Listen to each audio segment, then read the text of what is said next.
At ngayong umaga nga ay magluluto tayo ng sinabaw na tulingan dahil nakabili yung asawa kong sariwang tulingan. Kaya hindi naman mawawala na yung food trip ko dyan.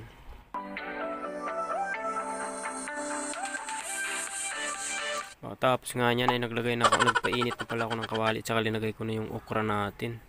At saka pinigaan ko na rin ng isang pirasong kamatis at saka isang pirasong sibuyas pala. At saka tinakpan ko nga yan. Pagkatapos kumutakip yan, tinanggal ko agad. Diba? Magic. Kulo agad.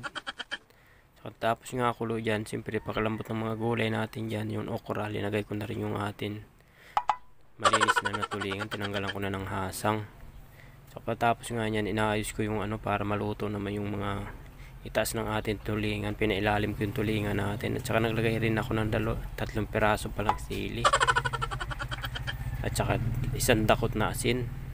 At saka siyempre nahalo-halo ko lang yung para magpantay yung lasa at saka matunaw yung asin. Patapos ngayong kulong-kulo na tinanggal ko rin yung yung mga parang sabula na yung yung parang hindi naman siya dumi, yung parang sa isda yun, yung dugo, tinanggal ko sa gilid.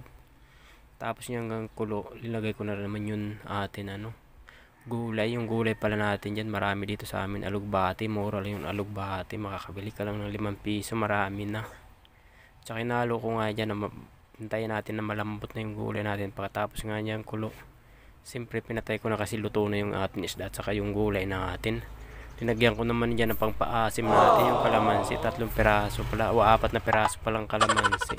Masarap talaga sa sinabaw na isda na sariwang isda. Tapos yung pang-asim natin yung kalamansi.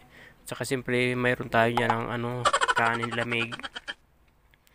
Atin yan sasandukin at saka magpo-food trip tayo dyan. At saka tapos nga sandok ng kanin, nagsandok na rin ako ng ulam at saka masarap yan.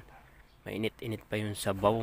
2 pirasong isda at saka lagyan ko rin ng okra. At saka binuhos ko na rin pala yung ating sabaw dyan. At saka siyempre food trip na naman tayo yan. Unang subo pala dyan para sa akin mga viewers at saka mga followers. At saka yan sumubo nga akong ng talong yan. Ang sarap talaga. At saka sariwa yung ating mga gulay. Tsaka tara kain po tayo mga viewers at sa mga followers ko at saka mga bagong followers. Maraming salamat po sa inyo, walang sawang suporta sa akin Facebook page. At saka puntahan nyo rin po ako sa aking YouTube channel, Jovit Kitchen din po. Maraming salamat po. Bye bye.